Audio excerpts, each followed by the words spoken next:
बीती रात जिला यमुनानगर के 2 जगह पर 3 हमलावरों के द्वारा ताबड़तोड़ फायरिंग की घटना को अंजाम दिया जाता है। जानकारी के अनुसार ये फायरिंग यमुनानगर के निजी अस्पताल के रिसेप्शन व यमुनानगर के सिटी मॉल के बाहर फायरिंग की गई।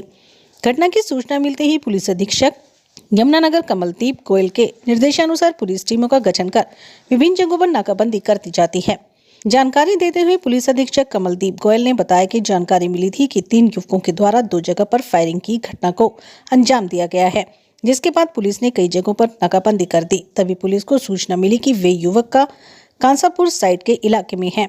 पुलिस ने जब उन्हें रोकने का प्रयास किया तो दोनों तरफ से 20 से 30 राउंड फायरिंग हुई। पुलिस अधीक्षक के मुताबिक 2 युवकों को गोली लगी है, वहीं एक युवक बाइक से गिरकर घायल हुआ है, जिन्हें गिरफ्तार कर लिया गया है। तो चलिए सुनते हैं क्या कुछ कहना है इस पूरी घटनाक्रम को लेकर जिला पुलिस अधीक्षक कमलदीप गोयल का। सर क्या कुछ जानकारी देंगे क्या आप?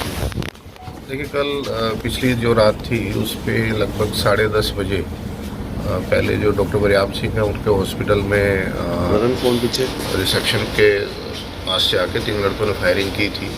लगभग 13-14 के आसपास राउंड वहाँ पे फायर किए थे और फिर उसके कुछ ही देर बाद जो स्थानीय सिटी मॉल है वहाँ पे भी 3 से 4 राउंड फायर किए गए थे। तो ये बताया गया कि 3 लड़के हैं जिन्होंने फायरिंग की है। तो उसके बाद लगातार हमारी नाकाबंदी सर्च इलाके के अंदर चल रही थी और अभी लगभग 5 बजे कांसापुर के पास हमें सूचना थी कि ये तीनों लड़के उस इलाके में हैं। हमारी सीआईए की टीम्स ने वहाँ नाकाबंदी कर रखी थी। तो उनको पकड़ने के प्रयास में उनको रोकने का प्रयास किया तो अपराधियों ने और पुलिस की तरफ से दोनों तरफ से क्रॉस फायरिंग हुई है। लगभग 25 से 30 राउंड दोनों तरफ से फायर हुए हैं।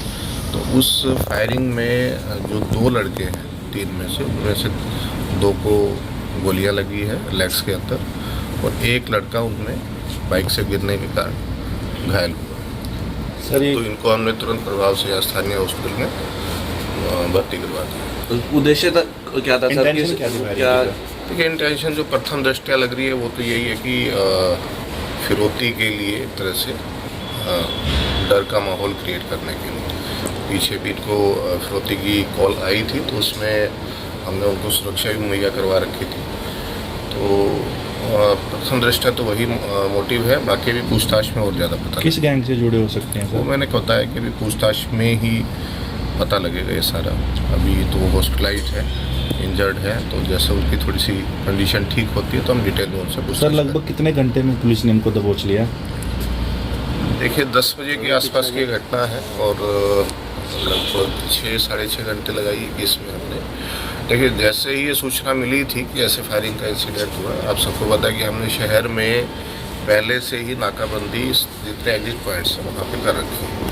तो उसी का ये प्रभाव था कि ये शायद निकल नहीं पाए और कहीं न कहीं इलाके में घूमते रहे। जैसे ही हमें सूचना मिली तो हमारी टीम्स तुरंत उस इलाके में पहुँची और फिर ये इस तरह से मुठभेड़। सर ऐसे अपराधियों को जो युवा इसमें शामिल की है, इनमें से हो सकता है कि 3 में से 2 लड़के माइनर भी।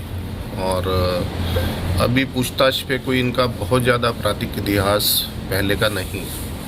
तो ये बिल्कुल साफ है कि जो गैंगस्टर्स हैं वो ऐसे जो युवा हैं उनको एक तरह से उनका रास्ते से भटका के उनको हिंसा की तरफ लेके जा रहे हैं। तो मैं युवाओं को यही संदेश दूंगा कि इस तरह थोड़े से पैसे के लालच में आके अपना जीवन बर्बाद ना करें। जो बाहर गैंगस्टर बाहर विदेश में बैठा देखिए वो आपको इस्तेमाल कर रहा है, ये बात आपको समझनी चाहिए। और जब तक आप इनका इस तरह उनकी बातों में आते रहेंगे तो ये ऐसे ही हमारे यहाँ के युवाओं का जीवन बर्बाद करते हैं। तो बड़ा मेरा स्पष्ट और पेरेंट्स को भी बिल्कुल संदेश है कि वो देखें कि उनके बच्चे किससे बात करते हैं, किस दिशा में जा रहे हैं। तो ये बहुत ही सोचनीय एक सवाल है आज समाज के सामने। मेरी सबसे जो आसपास के हमारे जिला क्षेत्र के आसपास के जो ज़िले हैं वहाँ सभी से मेरा अनुरोध है कि कृपया अपने बच्चों की एक्टिविटीज़ में थोड़ी नज़र रखें, वो क्या कर रहे हैं। पुलिसकर्मी को भी सर कोई लगी है? नहीं, पुलिस हमारी पुलिस की तैनाती थी तो लकीली किसी पुलिस के ऑफिशियल को कोई इंजरी नहीं।